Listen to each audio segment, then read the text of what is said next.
All right, man. Peace. So the Cleveland Cavaliers have had their share of ups and downs at the start of this NBA season. Future NBA Hall of Famer and declining superstar Dwyane Wade recently made some very inflammatory statements about the status of the Cleveland Cavaliers and their chemistry. Of course, they're going to talk about it, and I'm going to chime in. The Cavs are off to a very rocky start this season. They're currently on a 4-game losing streak and are 3-5 overall. Dwyane Wade rejoined LeBron this offseason, and yesterday he compared the struggles of this Cavs team to the 2014 Heat team that lost in the finals. Take a listen. That last year in Miami when we went to the final, I don't know how we made it. As a team, we was kind of like this.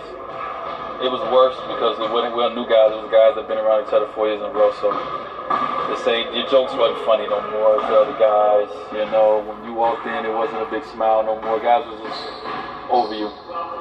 Oh, guys was over? Is that why you were about 15, 20 pounds overweight in the latter part of that season, Dwyane? Is that what was going on? It's amazing the type of revelations that come out about certain teams, 4 or 5 years after the fact. It's like being in a bad marriage. Hopefully you don't know anything about that in the near future, bro. Hannah, what do you make of D-Wade's comments? Yeah, what do you make? I don't like the comments. I agree with Shannon. I don't like the comments either. I think it's a little too early to be comparing a team that is only 8-9 games into the season with a team that ultimately got blitzed in the finals. That's a lot of negative energy, and that's fostering a very, very negative outlook on how the season will go. This is not what you want to hear 8 games into the season. Agreed. And as he mentioned, that team had been together for going on 4 years. They had gone to 3 straight finals. They were back-to-back champs. And so you can get it. That team had been together for an extremely long period of time. And then now maybe he's trying to be funny, Skip. The thing that's concerning with me is that I don't see an improvement. As a matter of fact, I see them getting worse defensively. Yeah. I agree. And please understand, this is, I'm making this video in the aftermath of LeBron scoring 57 points. LeBron is not going to be able to score 57 points like he did against the Washington Wizards every game. They still are horrific defensively. And in the current NBA, you have to have young legs in order to do well in the playoffs or really over the course of the season, because every team now in the NBA is basically a drive and kick out for 3. So your guys have to be able to cover a lot of space in a small period of time in order to play defense now, because you can't hide guys defensively like you could back in the day when you had a power forward who just stayed in the lane and waited to get rebounds. Now, everybody has to be able to guard their position and also provide help defense. And that's the problem. Scoring is not their issue. No. Agreed. Defense is their issue. Well, when they get Isaiah Thomas, they're going to be able to score more. Yeah, but they'll probably give up even more points because he's the biggest defensive liability that they have on their team. You got it. And on the team. Absolutely. So, once again, this is going to be a very, very interesting season coming down the stretch in the Eastern Conference. The Eastern Conference is going to be a little bit more interesting than we may have initially given it credit for, just in light of how well the Boston Celtics are playing, especially on defense. Do I believe that they're going to have enough to beat Cleveland in the playoffs? I don't know.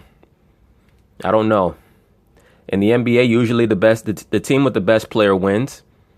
And really the team with the best 2 players normally wins every series. So when you get down to an NBA playoff matchup between Cleveland and Boston, it's going to come down to which team is going to get the better performance from their second best player. A team that has Kyle Korver and you're a bigger defensive liability than him, That is correct. That's saying something. Mm-hmm. This is 8 games into the season, and you hear Ty Lue say it, and you hear LeBron say, we're not able to sustain effort for 48 minutes. Hell, if you can't sustain effort for 48 minutes the first 8 games, what the hell are you going to do game 60? Exactly. What are you going to do in the playoffs? Old legs don't get younger as the season goes along. But everybody knew this coming into the season. They built a team with a lot of big names who had a lot of tread on their tires, hoping that experience would get them through, and hopefully they can make a run in the playoffs. And that still is a possibility. But I don't see this team definitely not winning a championship, not unless Golden State has a couple of injuries like Steph and and Kevin Durant would have to go down sometime late in the playoffs with Cleveland playing Golden State in the finals for them to have a chance to beat Golden State. Game 74, game 82. I don't like these comments. I wish for me personally, I want them to talk less, play more, play better, play harder, more, and then I'll be good. But right now, I need LeBron to go ahead and take care of this. I'll call him tonight. You will? Yeah. I'm gonna talk to his ass tonight.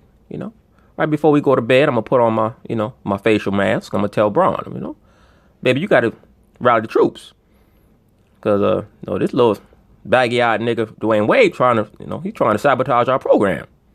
I don't know what's going on. You got to holler at him. Holler at his wife too with her whole ass. But we can't have him upset the apple cart. After me and Jack get back. Really? So it'll be very late. You and Jim Jackson? Yeah. Where are you going? No. As a matter of fact, I tell you who I'm not telling. Soledad O'Brien #2 right here, cause you gonna put it on Hugh Reported. Really? Yeah. I mean, we won't have to wait very late, Skip. It's She ain't gonna be 9 dead o'clock? at 8:30. No. I don't leave my house before 10:30. Oh, really? I sleep until 9:15. The early bird special. Shower. dinner. Will I see this on TMZ tomorrow? I mean, TMZ might catch us coming out of somewhere. Yeah. Jack, don't you put it up. Yeah. Please, the only place TMZ gonna catch you coming out of is either the airport or the health food shop. That's about it. He in the back right now, mapping out what we Well, they want. won't need the flash because the sun will still be out. No, Joy. Me, I'm like a vampire. I can't come out till it's 10:45. Plus, Braun don't like me out too late. He telling me it's not safe for me or Savannah to be out past 7 o'clock. So I listen to my man. So, back to reality. When I first saw the headline last night on this story, I couldn't process it fast enough, and I was trying to think, Dwyane is actually referring to 2011, like the first time around with the Heat and Rocky start, and they... Yeah, one would think that would be the season that he would refer to in regards to the type of season where, it ended, in a rather ignominious fashion. And, maybe he could reflect on that and say that we're growing together. But for him to name the 2014 season, that was very revelatory because it shed some light in regards to why that team got blitzkrieged in the finals by the Spurs. Because there's no doubt about it. LeBron was really the only one giving real effort in that series. LeBron and maybe Chris Bosh. D. Wade was nowhere to be found. They couldn't figure it out for about half a year, and then they started to figure it out. And I thought he was saying, just give us time. But then I read and I said, wait a second. He's talking about 2014. Yes, and he was talking about chemistry. He was talking about the chemistry. So really the only light that Dwyane Wade gave for this year's incarnation of the Cleveland Cavaliers is that they have time to gel. And also, since I use that word incarnation, let me also say I had a couple brothers in the comments ask me because I did a previous video on LeBron, and I said in this current incarnation, he's a professional athlete. Back in the time of the Roman Empire, he would be a gladiator. I had a couple of guys come into the comments and ask me if I adhere to reincarnation. No, I do not. All right. No, I do not. I do not adhere to reincarnation. When you read Ecclesiastes, the first chapter, the scriptures tell you that there's no new thing, meaning no new spirit under the sun. All that means is that certain spirits are created to fill a lot or a role in every time period, every generation. It does not mean that you come back, as some of these cats teach, every 3 or 4 generations. That's nonsense. But that's neither here nor there. All right. Your 3rd or 4th generation is talking about your grandfather or your great-grandfather. There are people who know their great-great-grandfathers or great-great-grandmothers. Right? When you pass on to the spirit world, you are at rest until the day of judgment. Right? You don't come back into another fleshly form and live out another life. Those are the teachings of the heathen. That is based in something on a premise known as metempsychosis. That is a teaching of the Babylonian mystery school system. There was a belief that Semiramis was the reincarnated Eve. Okay? Eve being the original queen mother goddess entity, and then coming back as Semiramis, the wife and mother of Nimrod and the wife of Cush. But no, I do not adhere to reincarnation. There's many scriptures that tell you that, man is only here once. When, if I may point out, they ended up getting blown off the floor in the finals by the San Antonio Spurs by a record margin. LeBron got blown off the floor. 28-7 and 8. Go back and look at the 2 games. Yeah, well, I mean, Bron always has the ball, so he's going to put up big numbers, Shannon. I mean, you could say 28-7 and 8. You can say that about any series that he's been in other than the Dallas Mavericks series.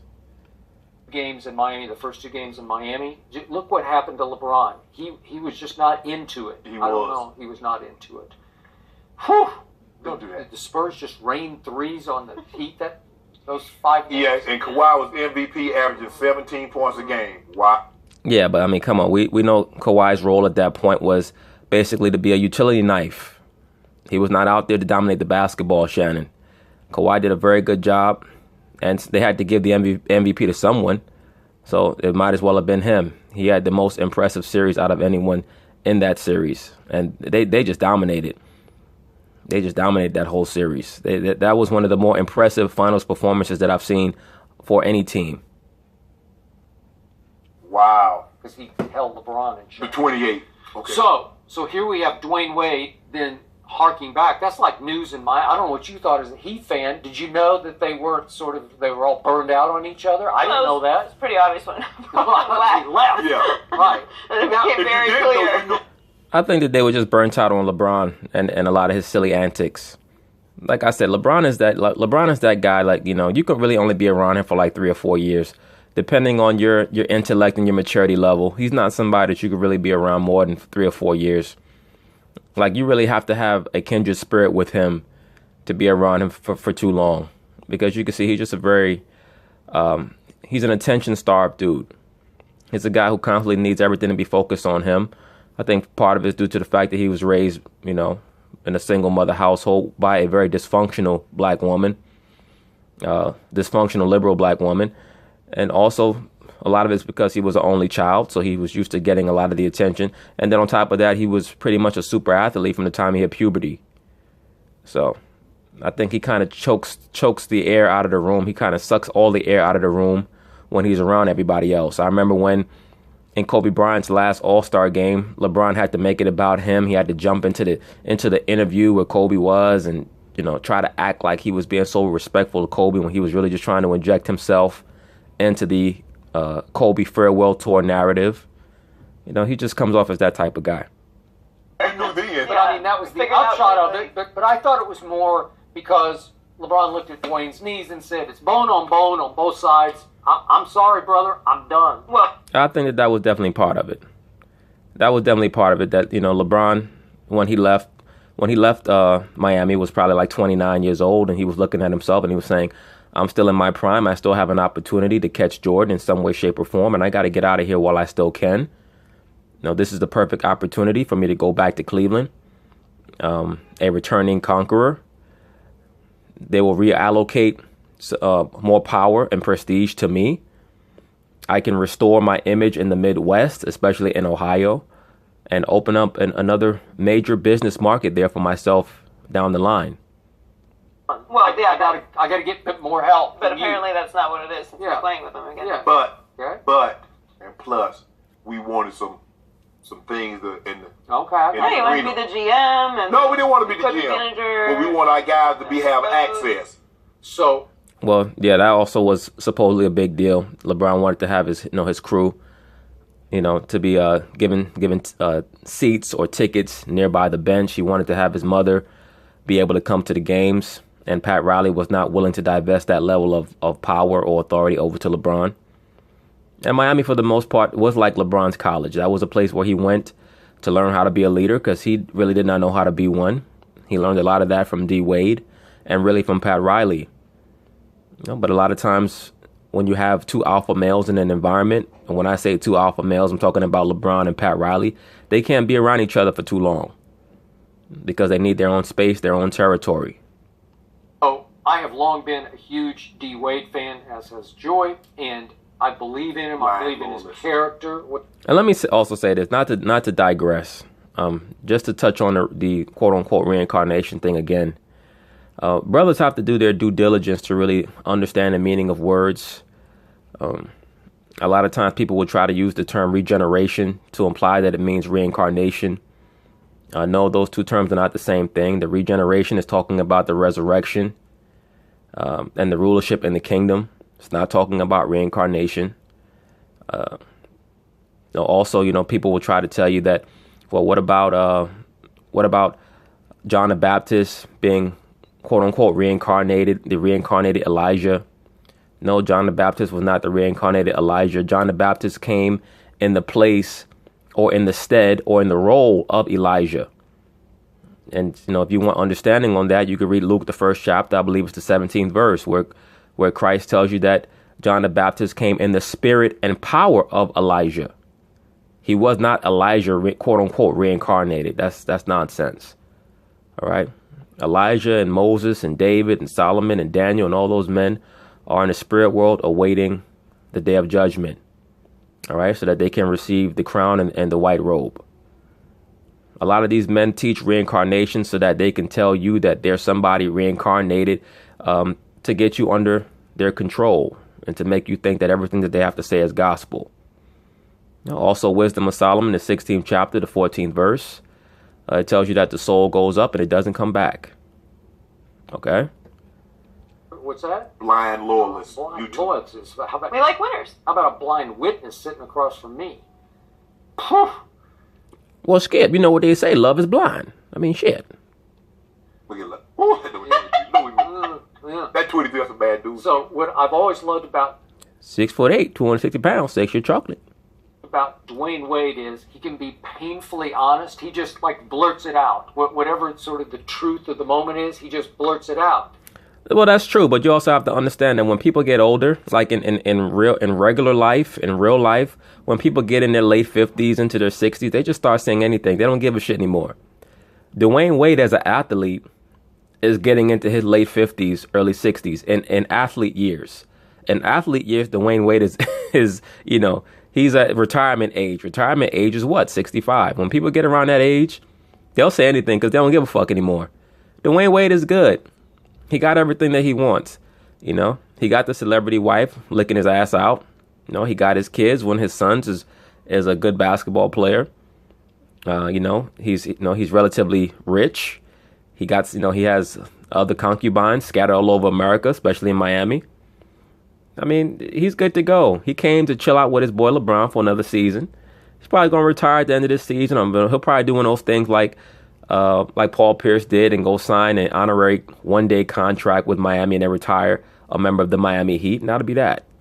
So he doesn't give a shit. That's why I said it was nothing for him to go back to the bench for JR, because he knows JR is mentally fragile and JR is very insecure about his place in the NBA. JR is also very insecure about his friendship with LeBron.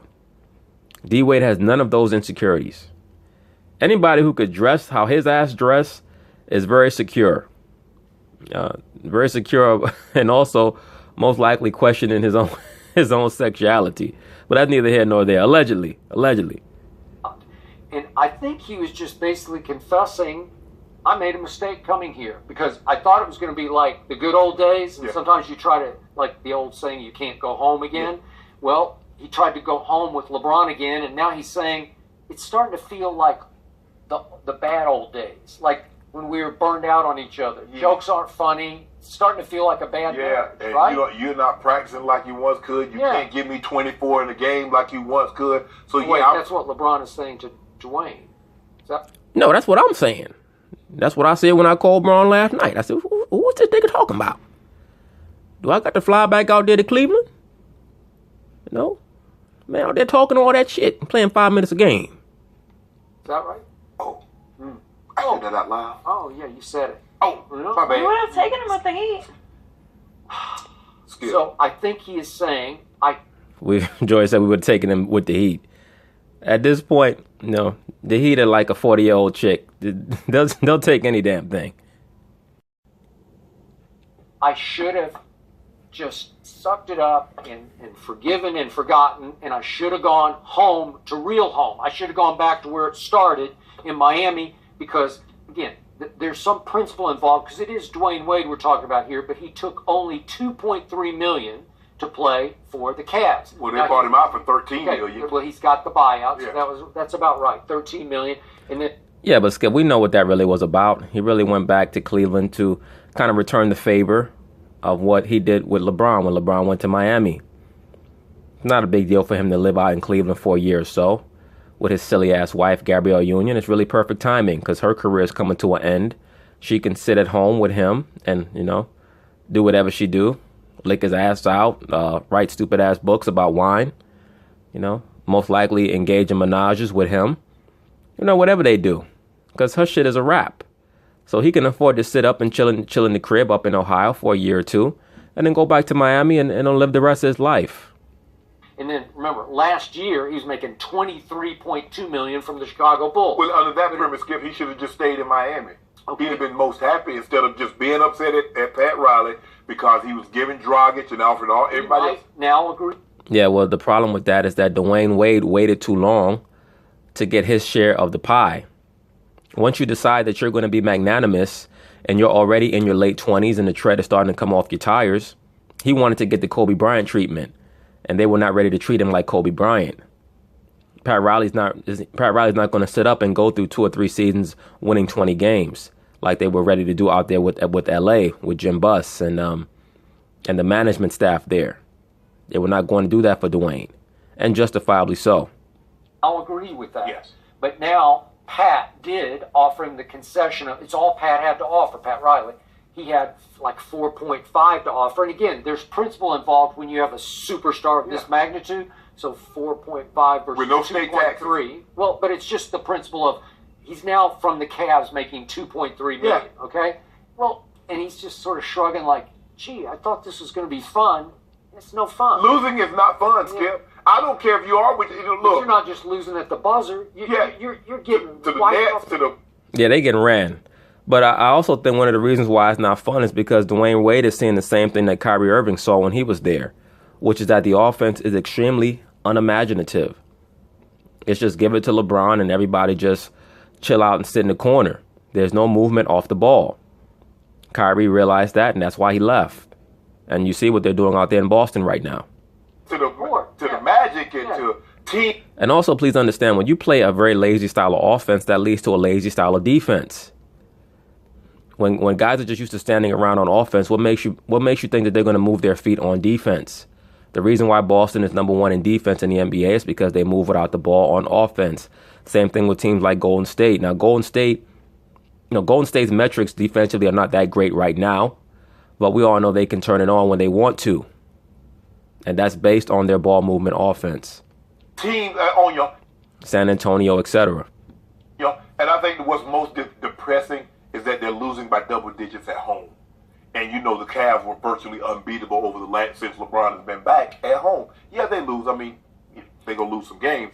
But the way they're losing these games, being down by 15, being down by 20, and losing at home to, come on, Skip, to the Pacers? Yeah. The Pacers hang 124 on you. Yeah, and remember what happened. LeBron does his and one on Corey Joseph, 6'2" Corey Joseph, and then flexes. And I'm thinking, uh-oh, here they come. And guess what? There they went, because from that point on, it was 97-94. LeBron can't do it all, Skip. But they... Yeah, but the thing is, and I understand what Shannon is saying when he says that Bron can't do it all.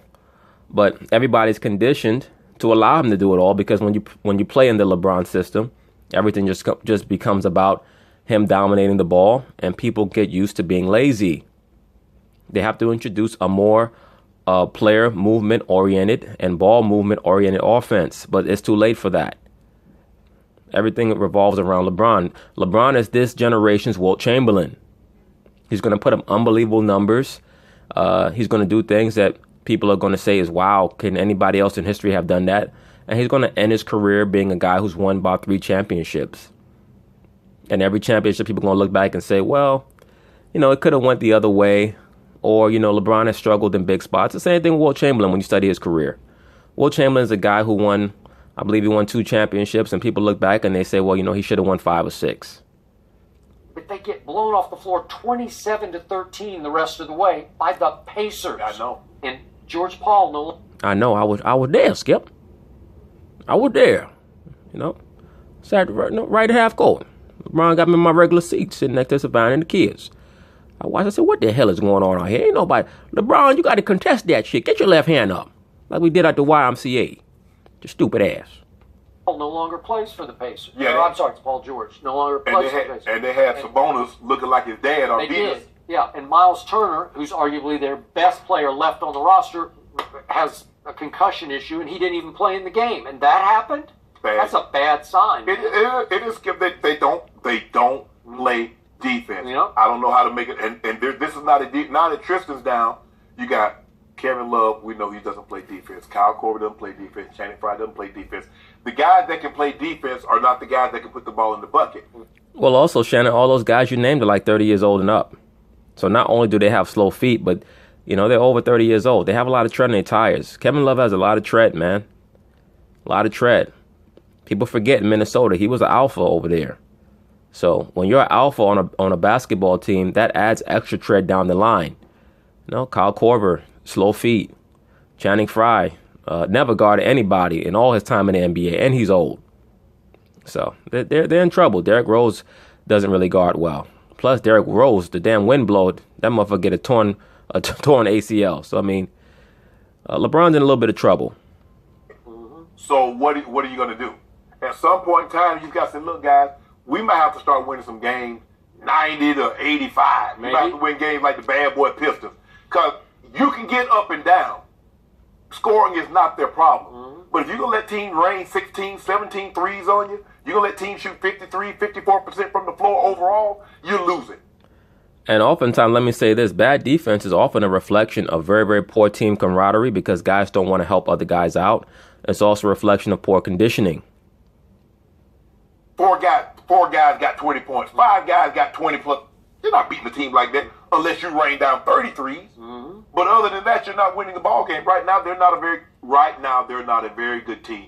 They got some good players.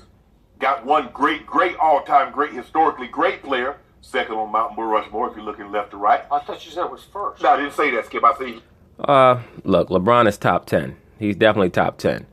By the end of his career, he'll probably be top 3.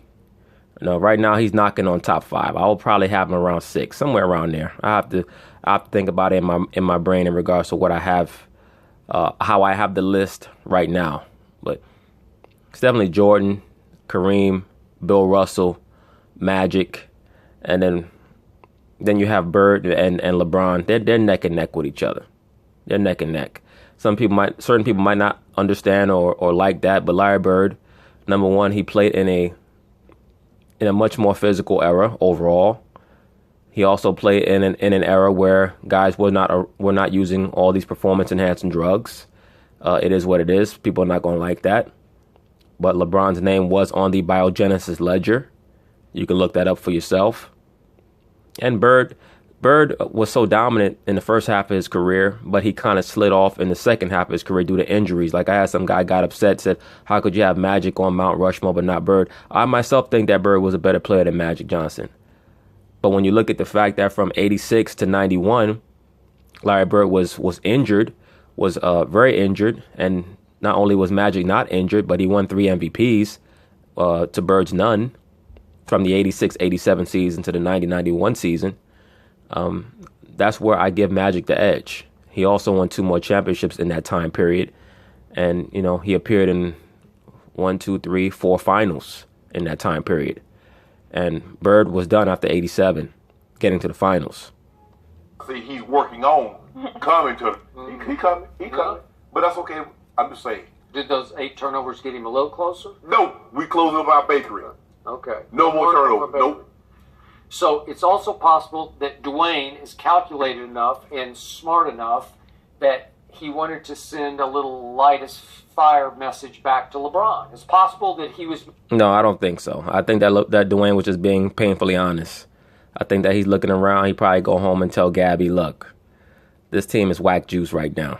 I don't know how we're going to get any better. I don't respect the coach.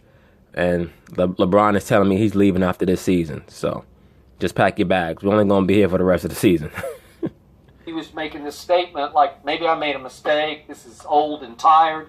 Maybe he was trying to light LeBron's fire on the defensive end where I don't see much effort. I just don't. I mean, Well, look, LeBron can't move his feet like he used to. Okay? He can't. He can't guard threes. He definitely can't guard ones and twos. He can't guard threes. You have to hide him on defense now. He is great as a help defender in the paint. He gets a lot of blocks in the paint as a help defender, but he can't guard guys out on the floor anymore. His feet just don't move that well. And I mean, look, the brother has 15 years worth of tread on his tires and deep playoff runs going all the way back to 2007. I mean, man, getting you 25, 10, and 6. Skip. But that's on the one side of the court. And, What about the and other he's side? averaging 1.8 blocks and almost 2 steals a game. I mean, what you want from me, Skip? Roaming. I mean, goddamn, Skip, what you want every day? Get on that man, you hopping on that man's back like a damn book bag. Shit. Get a man a break. Roaming. No, that's what you have on the cell phone. He ain't roaming. He playing deep.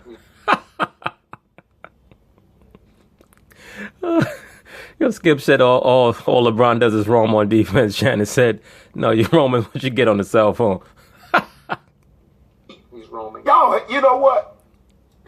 Ooh, Skip, you know what? Goddamn, Skip. You put the H in hater. Damn, you lucky the show's on TV. I smack the shit out your ass. So, I think you're Now, about off the bandwagon. No. I think that Wade coming in, Wade's going to be back in Miami next year. He's going to finish his career in Miami. I think Wade coming in kind of ruffled the feathers of everybody who thought they were LeBron's bestie. Totally agreed. Great observation by Joy Taylor. I've stated that already.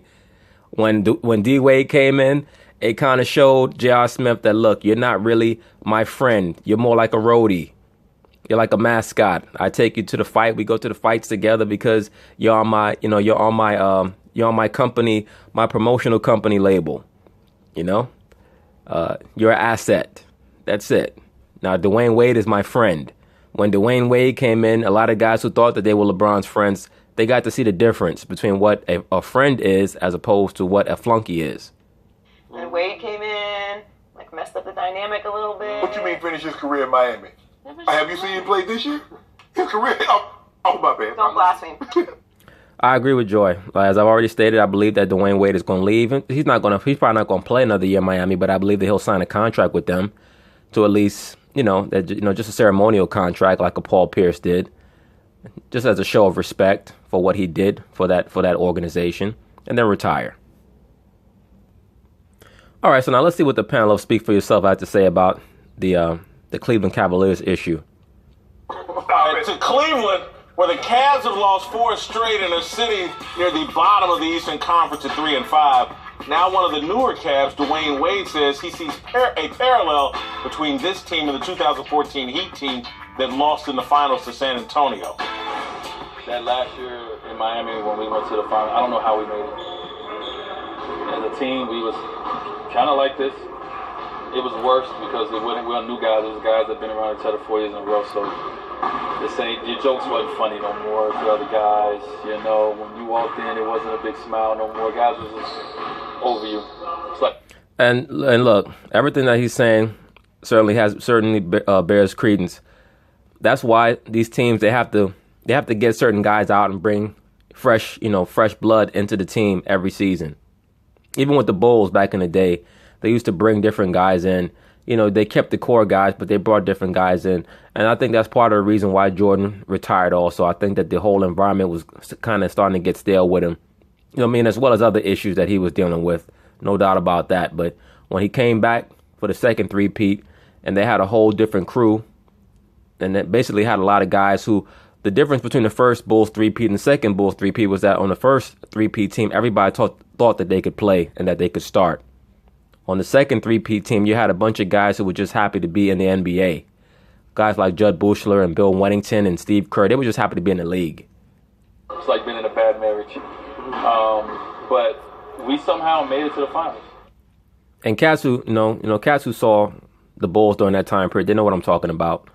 Stacey King thought he should have been starting over Horace Grant, and B.J. Armstrong thought that he was better than John Paxson, and everybody was trying to push each other for minutes.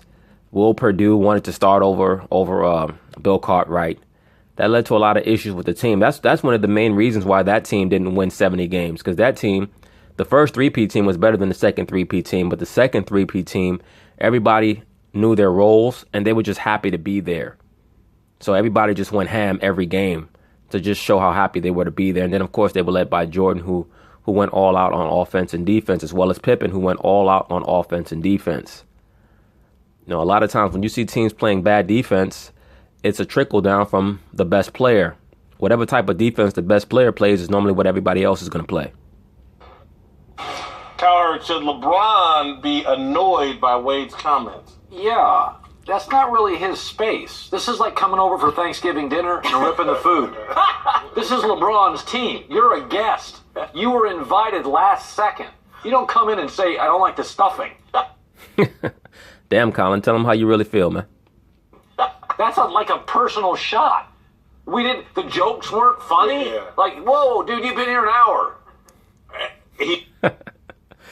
Colin is a LeBron super fan. There's a lot of those guys on Fox Sports 1 between him and Nick Wright and Shannon. They're like 1, 2, and 3 in the LeBron James media fan club.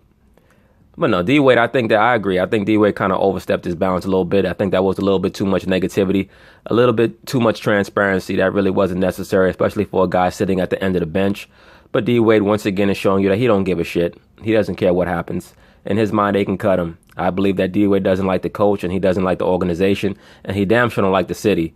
He's really only there for LeBron. So his attitude is, I'm going to speak my mind. If people don't like it, cut me. He might be right, though. This is a bad marriage that will end in divorce, just like the 2014 Miami Heat. Should he say it? He's already conceding, look, we didn't win the championship there, and we broke up afterwards. This smells a lot like what we've seen from LeBron before. Did you like it? What I looked at it is saying that they're basically old. The core. Well, I wouldn't say that I would look at it as them being old. I looked at it more as Dwyane Wade saying, we really have a very poor chemistry. There's a bunch of guys in the locker room who really don't get along. Also, remember, there's a lot of guys in that locker room who they have old beefs from old teams. Like, remember, the Heat and the Bulls used to go at it in the playoffs all the time. So D-Rose and Dwyane Wade are not the best of friends. We already know how J.R. Smith feels about Dwyane Wade. So I'm sure that there is a level of toxicity in that locker room. And LeBron is just trying to play the season out so that he can leave and go wherever he's going, San Antonio or LA, one of those two teams. Core group of guys that's playing is older. So when you're talking about find another way to motivate yourself to play, that's what happens when you get older and you kind of been there, done that. And this roster, I said it from the beginning, when they put this roster together, yeah, they can get through the East. They can't beat either Oklahoma right now. You can't beat them, or you cannot beat Golden State. Let me say this. There's no guarantee from what I've seen from this team, this Cleveland Cavaliers team, there's no guarantee that they can get through the East.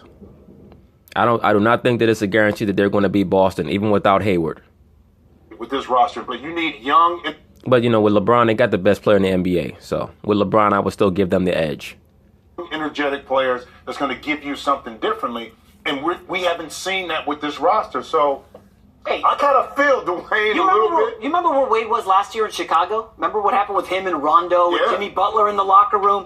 Wade's getting a little older and maybe a little mouthy. He's ornery. Thank you, sir. He's picking up the same thing that I'm picking up. Dwyane Wade is older now. He doesn't give a shit about what people think about his statements or his observations. He knows he's on his way out. He's going to say how he feel. And people can either take it or they can take it or leave it. That's how people get when they get older.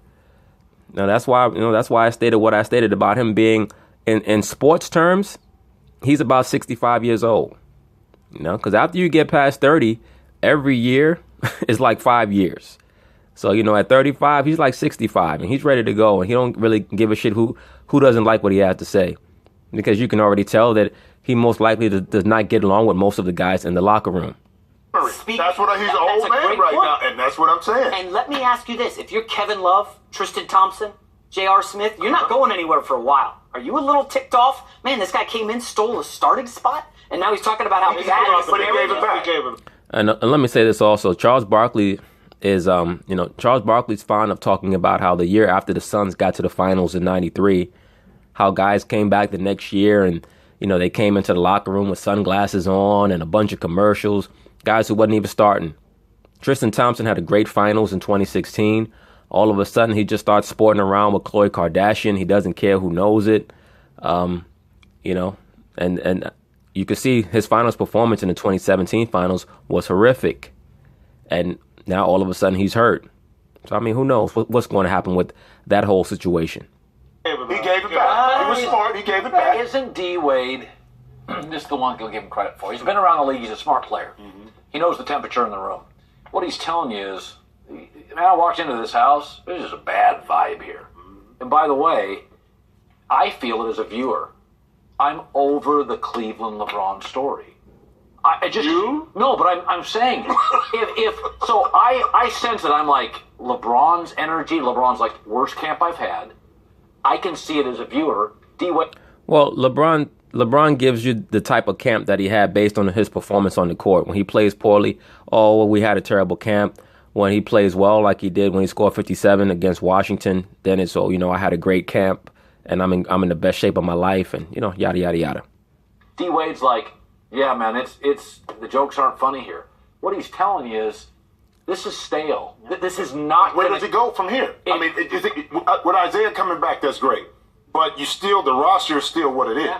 So where does it go from here in regards to really turning the corner and changing to make it seem like guys are having fun? Because when you look at them play, I'm out there like, let me turn the channel. Yeah. Look, I've stated for years that playing with LeBron is probably the most overrated thing that the liberal media tries to propagate to the viewership. Everybody wants to run and play with LeBron. I've stated this on previous videos. When you look at the guys who have come to play with LeBron, you're talking about D. Wade, right? LeBron is the one who moved to go play with D. Wade first. Dwyane came to come play with him. Other than that, everybody else was either already there on Cleveland or was acquired by trade. There's nobody breaking down their door to come play with LeBron. There's no other great players breaking down the door to come play with LeBron. So all that is a narrative that has been pushed by the media for the last 7 or 8 years, that LeBron just attracts all these great players to come play with him.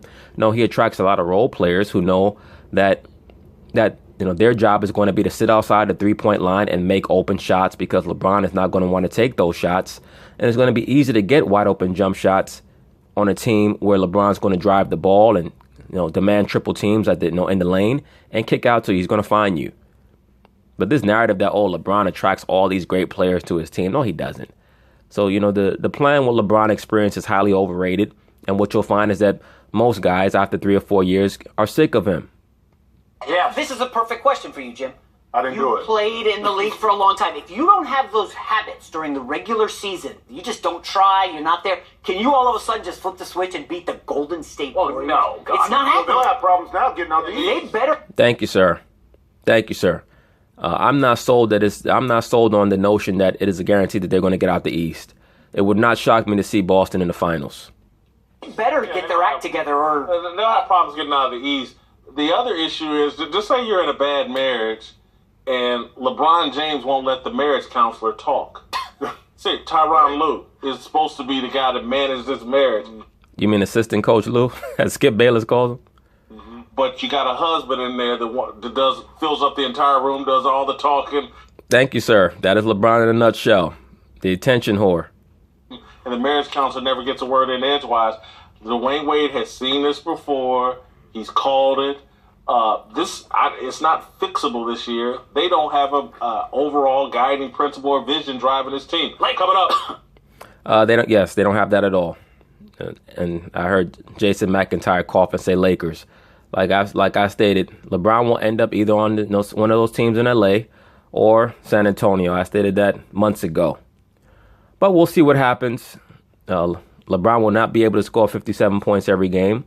It'll be interesting to see the growth of Cleveland as the NBA season goes along. But anyway, peace.